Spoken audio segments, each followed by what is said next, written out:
guys, in this video we are going to discuss the question count encodings and we are going to write its code in Python. Okay, so we have done a very similar question to this in the recursion module where we actually printed all the encodings, but in this question we only have to just count the encodings. Okay, but we have to do that using dynamic programming. Okay, so the thing is, what we are going to do is basically let us first understand how the encodings are actually working. Okay, so basically let me just take these encodings to the board here.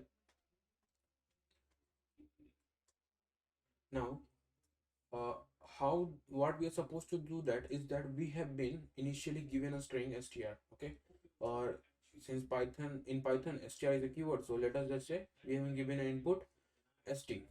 This is basically a string. So this string is what it is, basically a string of numbers. Okay, so a string like this 1 2 3, so the string contains numbers. Okay, and we have been given a job to do what is actually encode this string. How do we actually encode this string? We have been given certain mappings for all the for numbers between 1 to 26. Okay, so 1 has an encoding of a, 2 has an encoding of b, 3 has an encoding of c, and so on.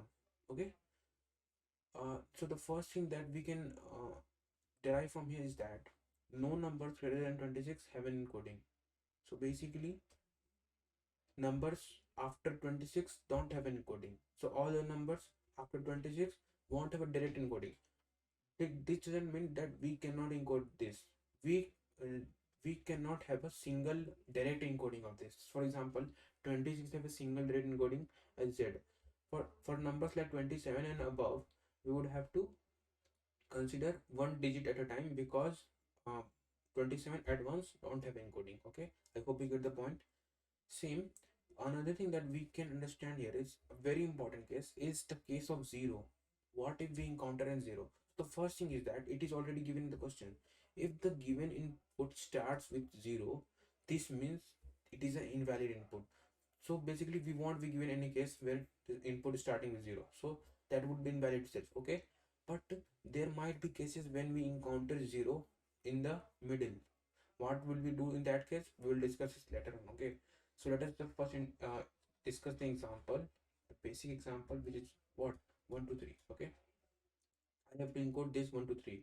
So first thing that we can do is encode every character one by one. Okay, so I will take every character individually. So one individual, two individual, and three as an individual. What will be the encoding of one? The encoding of one is a, the encoding of 2 is what? B. Encoding of 3 is what? C. Okay, so one thing that we can understand from here that and remember it throughout the code is that every single character except 0 will have exact one encoding. Okay, so remember that. So uh, here is that 1 2 3 will have encoding ABC. Another way would be what is to actually consider two characters at a time. And how do we do that is, let us say I considered 1 2 at once and 3 as a separate character, not separate, as an individual character. Okay, what would be the encoding of 12? It would be nothing but L. The encoding of 3 would be what? C. So we got another encoding as LC. Okay, the next encoding would be something like this. We have encodings of 1 and 23. So 23 would be what? 23, the encoding of 23 is nothing but W, and 1 is A. So we get another encoding as AW. So these are the three encodings. So the answer would in this case would be 3. We have to actually print the number of encodings, not actually print the encodings. Okay, that would be the different question that we have already done in the recursion module. Okay, so how do we actually do that? Okay, now let us discuss the approach that we are going to use. Okay, so let us just erase all of this and let us just take an example like this. Okay, so if I take an example here, I take red color and write this. Let us say I get the string input as 231101. Okay, so let me write this. Since I'm going to analyze each character individually, I'll give some space between them. Okay,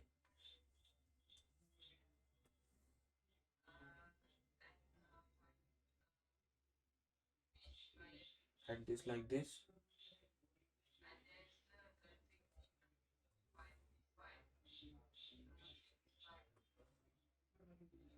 Like this.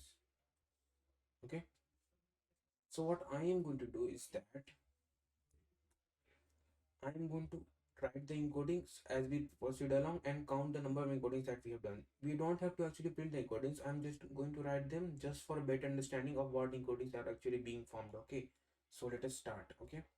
So initially, uh, uh we'll do what? We'll form a storage of same length as of the string. So in this case, what is the length of the string? It is 6. So I will form a list of 6 length 6. Okay, so this will be a storage of length 6.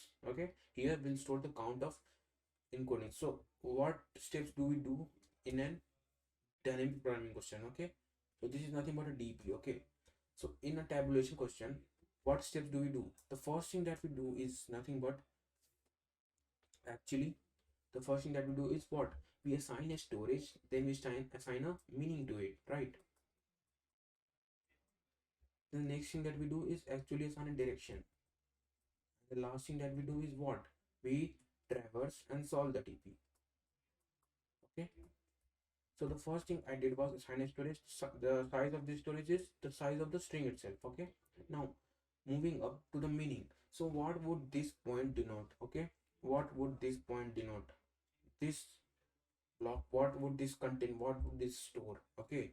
So this would store that the value of number of, this would actually store the number of encodings that can be formed for a string starting from here ending here. So if we consider this just this string, the value of total number of encodings would be stored here. Okay, so I hope you get the meaning. Now let us just discuss for the first character. If we only have given one character, and as I said earlier, it is already given input that the first character is not 0. What the input? If it is 0, it will be invalid, right? But we haven't given a 0, so this first character would either be, will always be between 1 and 9. Okay, so since we already discussed that for characters between 1 and 9 we'll always have exact one encoding, right? So since we have 2 here, we have exact how many encodings? 1, right? So I will write 1 here. And what is the encoding for this 2? It is nothing but B, right? I have one encoding which is in B itself. Okay, now let us discuss. So I find my small problem on the left side, and I'm going to find more encodings as I move to the right. Okay, so I found my larger answer on the right side, so I move from left to right. Okay, so I have also found my direction, which is moving from left to right. So I done my storage and meaning, then I assign the direction, and now I'll traverse and solve. Okay, so let us do that. Okay, so uh let us analyze for 3. Okay, when we get 3, so when we get 3, so for 23, there are two options, right? So in this case, either 3 would come alone, that is 3 would come as C because 3's encoding is C. Okay, so 3 would come alone as 3, and it would get attached to the encoding of 2, which was what? Basically B, right? So 3 would get attached behind 2's encoding B. So one encoding that we would get is what? BC. Okay, simple. Now the next thing is what? 23 is what? Less than 26, right? So it is possible to encode 23. What is the encoding of 23? It is W, right? So we can also write W here. So but in this case, what is this? 23 will come as W, right? This 23 would be taken as a W. But what this W would be added to? Since we have considered both the characters here, we have considered 2, 3 itself, then we don't have anything to add to, so we'll adding to a blank string. Okay, so the encoding that we would get would be nothing but just W, and the total encoding that we have found is 2. 1 plus 1, 2. Okay, now let's move on. Let's reach to 1. Now here the real story begins. Okay, now let us see. when we get 1, again the same thing would happen. 231 would give me two options. Okay, so here 231 would give me two options. First thing is that either 231 1 would come alone, or here 2 2 will come alone, 2 would be alone, and 31 would come along with 3. Okay, since I said earlier every character would have two options, either would it would come alone or would come with another character. We cannot take 3 at once, since I already discussed there isn't an encoding for a number greater than 26. Okay, so obviously 3-digit numbers won't have any encodings, 3 digits or more than 3 digits. Okay, so let's discuss for 1. So as I said earlier, uh, any numbers between 1 to 9 will always have an encoding, so 1 will always have an encoding. So it is possible to encode this one and add this to the encoding of 23. So what I'm going to do is encode this one and take a jump of 1 and add this to the encoding of 23, right? What we are going to do is we are going to take the encoding of this part and we are going to add the encoding of this one to 23 is encoding. What are the encodings of 23? These are nothing but B, C and W. So the encoding of one is A.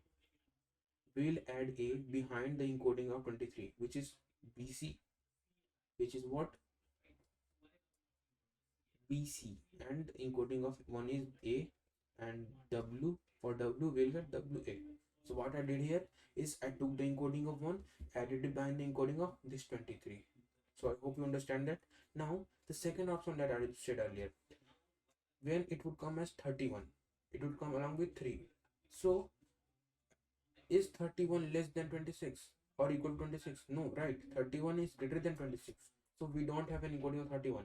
So automatically this case gets rejected as we cannot explore 31. Okay, so the case where we can take 31 as 1 and and take the encoding of this 31 and add this to 2 would not be explored.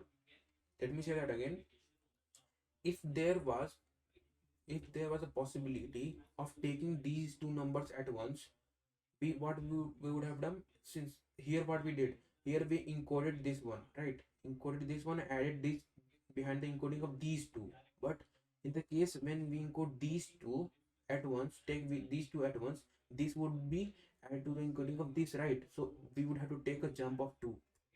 Okay, so remember this thing. When we take the character as once at once, we will take a jump of minus 1. Since here we are at I, this is what I minus 1, and this is what I minus 2. So in the case where we take one at a time, we'll move to the minus 1 position and add our encoding to that. And in the case where we take 2 at a time, I will move to the I minus 2 condition. But here 31 security is not possible, right? So I minus 2 is actually not possible. Okay, so this is our case. Okay, this is one of our case that we are going to check. So we are going to make several cases and we are going to specify several conditions in our code that I will discuss later on. But let us just understand first how the encodings are actually working. Now let us move on. So we only have what, two encodings here, right? So we have two encodings here. Now let us move on to the second one. Okay, now let us see here. As I said earlier, again these 2311 have two options. Either it would come with either one will come alone here, or it will come with the next one. So for one alone, this one would have an encoding of A, and it would be added to what? Again, since as I said earlier, I would consider this one as a single element, and I would take a jump of 1 and move to I minus 1 and consider add my encoding to that place. Okay, so as I said here, I would encode this one, that is it. It would give me A, and I would take my encoding to this 231. What are the encodings of 231? BCA and WA. So I would add A after BCA, that is BCAA, and after A WA, that is WAA. I hope you understood this part. Okay, now the next thing. Now here what we see is that the two-digit number that we have formed is actually 11, which is less than 26, right? So we can actually form an encoding of this, and encoding of this is nothing but K, right? So we will do what? We'll add this K to the encoding of not 231 but 223, right? So as I said earlier, here will add the encoding of these two to actually this, right? So I will have to take a jump of here. We'll add the encoding of these two to these, right? So I will have to take a jump of this. Okay, now let us do that. So I'm going to do what? I'm going to take a jump of 2. What is the encoding of these two? It is nothing but k. So add the encoding k to behind these encoding. So bck and wk. I hope you got that point.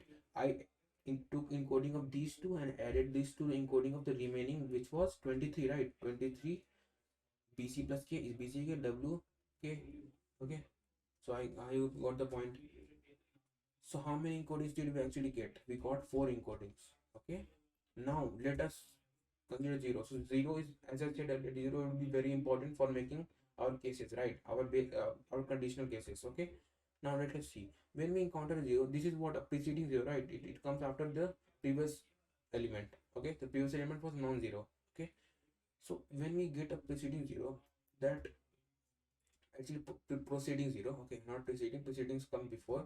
So when we get a proceeding 0, okay, so in this case, again, we have what number we have 2 3, we have 2 3 1 1 0, right? Again we have the same two options. Either 0 would come alone or it would come with the previous number, which is 1 0. Now, is there any possible encoding of 0? Think it by yourself. Is there any possible encoding of 0? As I told earlier, 0 doesn't have any encoding, so we cannot take this case. So jump of 1, that is encode myself and add myself to the previous encodings, is not possible. Okay, so I won't take a jump of 1. But let us see for the jump of 2. Is encoding of 10 possible? It is possible, and encoding is j, right? So I would add j by taking a jump of 2. The jump of 2 would give me this one, right? I'll take a jump of 2, this would give me this, and I would add my encoding to this. So I will get bcaj and what? waj. Okay, so I hope you got the point.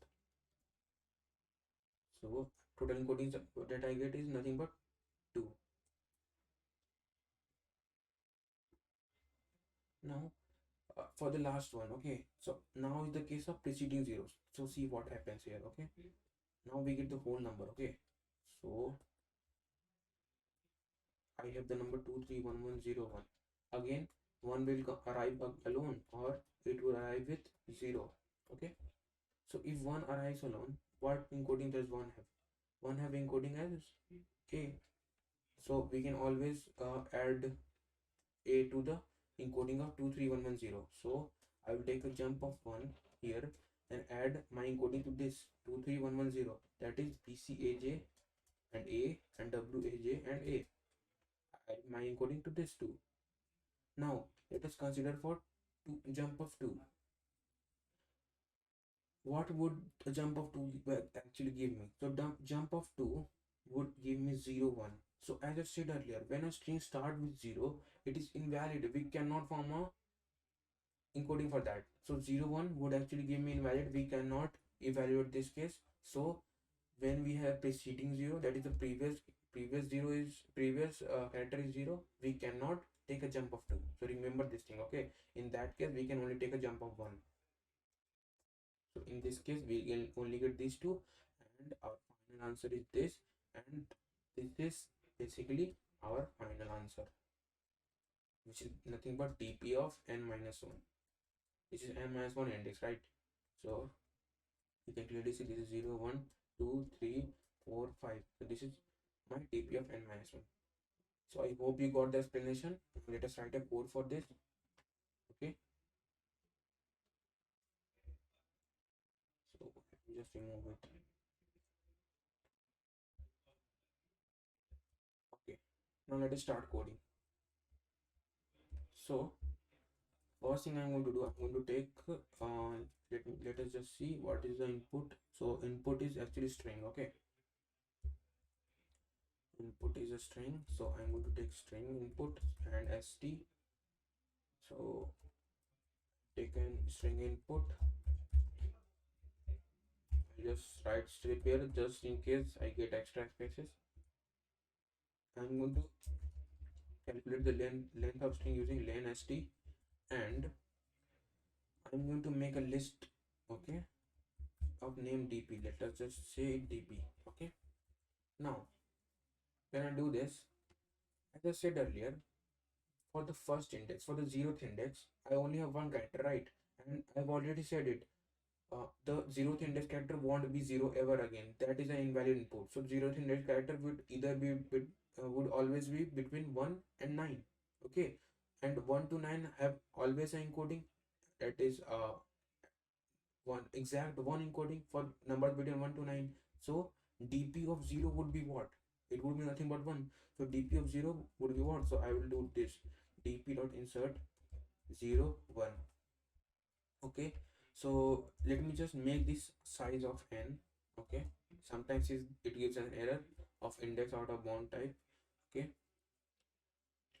so I made this a size of n and assigned 0 to the whole list. Okay, now let us run a loop from starting from index 1, because I've already inserted 1 at the 0th index. Okay, we start from first index until n.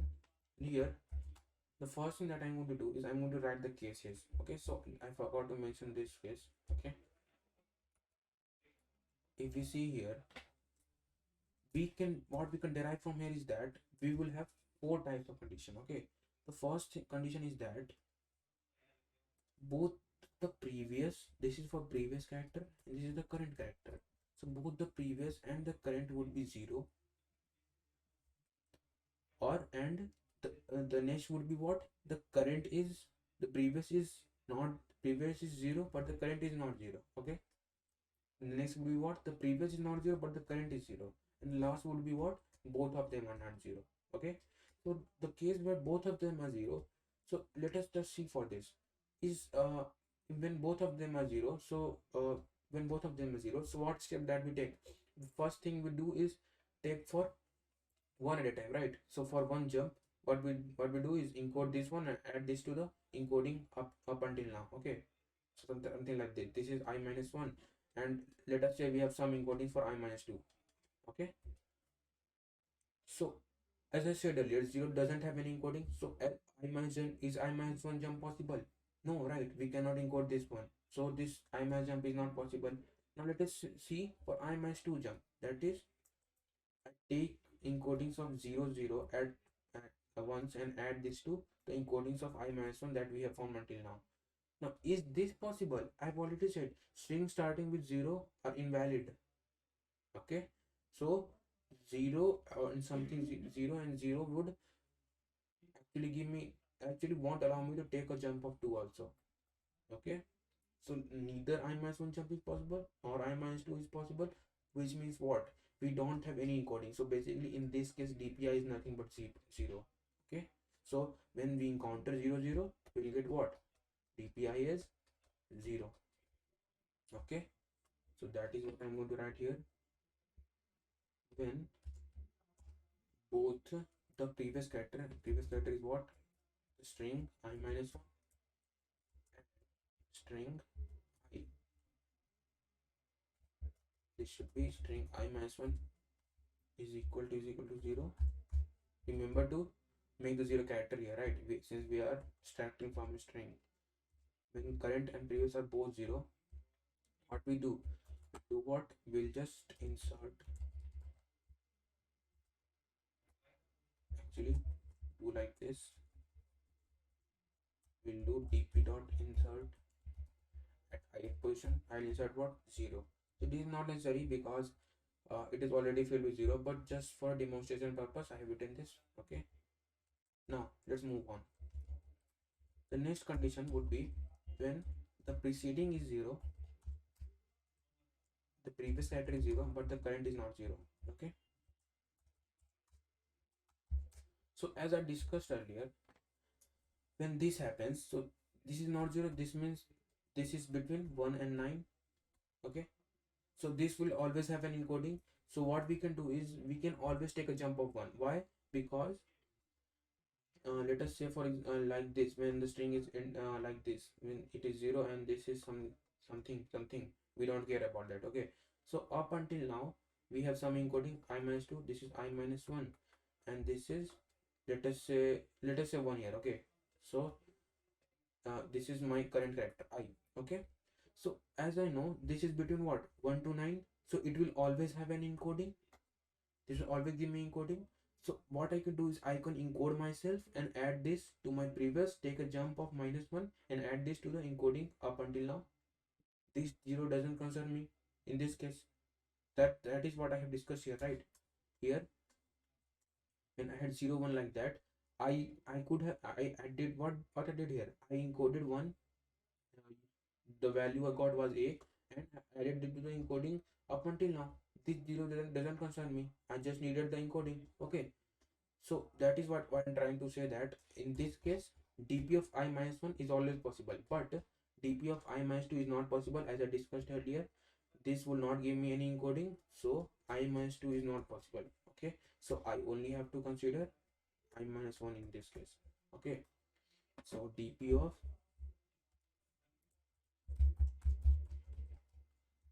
it would be what, dp of I minus 1. Okay, I hope you get the point. Now moving on to the next point. When the previous is not 0, so this should be not 0, right? The previous is not 0, but the current is 0, right? And the current is 0. This means what? When this happens, we have to actually write the if condition. Here what I will check is that, let me just first write and then I'll explain it. Okay, if st I minus 1 is equal to 1, or st of I minus 1 is equal to 2, then I'll do something. Okay, let me explain this. Okay, so we are discussing for this case, right? Okay, sorry, we are discussing for this case, right? So what would happen in this case? Okay, so here, since we have a 0 here, so and we have a non-zero number here, so what numbers can we have possibly have? So we can have numbers like this: 20, 10, 20, 30, 40, so on, so on, up to 90, right?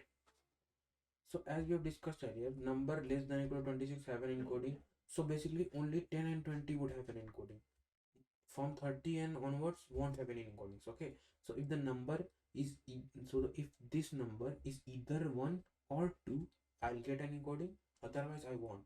Okay, and in this case, since we have a 0, here, that means a jump of 1 is actually not possible. It is not possible. Why? Because 0 doesn't have its own encoding. Okay, so I only can take a jump of 2, and that is only when I have 1 and 2 here, 1 or 2 here. Okay, so you understood that point. Here what I will do, when the previous character is either 1 or 2, then I will do what? I will dp dot insert at I dp of I minus 2. Okay, so I'll do this, else I'll do what? Else I don't do anything, don't you change anything. Okay, but here I have to write one more thing. Can you guess it what? So there might be a case where I minus 2 is not valid, right? Suppose I is smaller than 2, so I minus 2 would give me -1 or some negative value. That is not desired, right? So here what I have to write is, I have, let me just remove this case, and here I would write, if I minus 2 is greater than equal to 0, then only we can do this thing. Else what? Else I'm going to, and this is the point I'm going to explain it just a bit. Okay, I'll write one here. So what I did here is that, when it is greater than equal to 0, I can just do that, right? This point doesn't need any explanation. But why did I write 1 here? When I minus 2 is not greater than equal to 0, what would happen is that we are starting our loop from where? From 1, right? So this I minus 2 will only be not greater than equal to 0 when I is equal to 1. You can check it for yourself. Only for 1, this I minus 2 is not equal to 0. So basically this else is only for one condition where I is equal to 1. And for I is equal to 1, we are only at the beginning, right? For example, we took a string like this. We are took 2 3 1 1 0 0 1. Let us just say we have a number something like this. For I is equal to 1, we are at the first index, that is this index itself. So what we are trying to do, we are taking a jump of 2, I minus 2. This is the first index, right? This is the 0th index. Let me write this with different color. This is the 0th index, this is the first index. I am trying to take a jump of 2. What this does is that it is, since I minus 2 would give me minus 1, okay, so I won't get a valid value here. But you can clearly see that this 21 would give me a encoding itself, right? Try to understand this thing. I can't check dp of I minus 2. Dp of I minus 2 is not available for me here. But this 21 itself would give me encoding, right? Why it would always give me encoding? Because we have already checked that this character is either 1 or 2. We have already checked it here, right? We have already checked it here. It is either 1 or 2. This means that this number will always give me an encoding. Okay, and since we are taking a jump of, since we aren't taking a jump of 1, we don't need to consider that. So this number will always give me an encoding of itself. So this would be what? This will give me 1 itself. Okay, and I forgot to mention it already. This is not 1, since we are checking a condition where you can see that this is actually 0. Okay, so just this is nothing but what? This is nothing but 20 here. Okay, this is 20. Okay, so that is why it will either be 10 or 20 at the first position itself. Okay, so in that case what we have to do is we have to write 1 here. So I hope you got the point. If you not, you can just rewind the video here and you can listen it to it again. You will get the point. Okay, or you can do it by yourself. Okay, so whenever I don't get a point, I try to do it by myself, and most of the time I get it. Okay, if not, you can just comment in the comment section and someone will reply. Okay, if all these conditions are not true, this means what? Okay, this means that we have this condition here, this condition where none of them are 0. Okay, so in this condition what I would do is actually check. I will take a substring. Let me just pass write it and then I'll explain it. Okay, so I'll take a substring, and how do I do that? I'll do the slicing, and from I minus 1 to I plus 1. This I plus 1 is exclusive, so I'll only get substring of 2 characters. Okay, since I can only encode up to 2 characters, and I have to get the integer value of this. So how do I get that? I'll get the value as, I'll convert this substring into an int, and I'll check if val is less than equal to 26. If it is less than equal to 26, so what I am doing here is that I am taking a substring, let us say for this string only, when we encountered this case where none of them were 0. So what I'm trying to do is take this part. So this is I minus 1. So to take this substring, I have to slice using I plus 1, right? Because I plus 1 is exclusive, so it will take up till I, right? Up until I. So I will get this part only. Okay, and I will get the integer value of this using this integer value, and I check if this value is actually less than 26, because as I said earlier, we don't have a encoding of a number greater than 26. Okay, so if this number is less than equal to 26, it does have an encoding. But one thing that we also have to know here is that in a case like this, since both of them are not 0, this means what? This is not 0, this is between 1 and 9. This means it will always give me an encoding. Okay, so a jump of 1 is always valid, so I minus 1 will be always valid. But jump of I minus 2, that is taking both at a time, it would be conditional. Okay, this is conditional, but I minus 1 is always valid. Okay, so we'll always have to take I minus 1 at least. Okay, so if it is less than 26, I will have to do this. Inside this, I also have check this part. Okay, since I'm taking I minus 1 to jump here, since it is less than 26, this means what? I am allowed I minus 2 jump.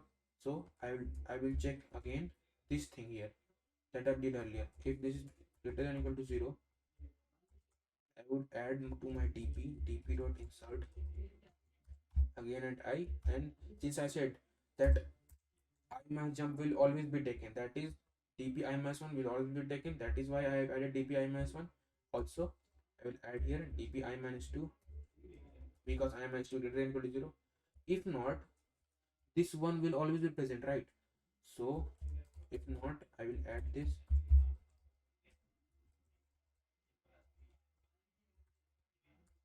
I will add this one.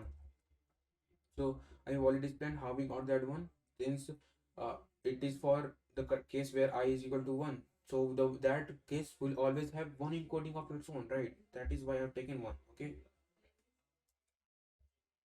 Now here I move to the else part. What is this else part? This else part says that this value is actually greater than 26. So you can take a jump of I minus 2. This will give me a number greater than 26. But as I said earlier, I minus jump will always be possible. So I have to do that case, right? So here I do what? I will use dp dot insert deep I, and here I would insert I minus 1. Okay. Now since I have traversed my whole array, so let us just see in the full screen. So this is the whole code. So I hope you can see it clearly. So okay, so if you want to copy the whole code, you can just pause the video here, do it, analyze the code by yourself, and then proceed. Okay, so now what we're going to do is, what is the final output actually? So as I explained earlier, the final output would be nothing but the last index element. So this would be dp of n minus 1. This would store the number of encodings for the length n, or string of length n. Okay, let me just move to my browser. Okay, so yes, and let me run it and see. So as you can see, we have got the correct output, and let us submit it.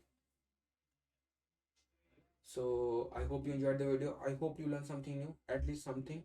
Okay, so if you enjoyed the video, learned anything, please try to like and subscribe, and I'll see you guys in the next video. Thank you.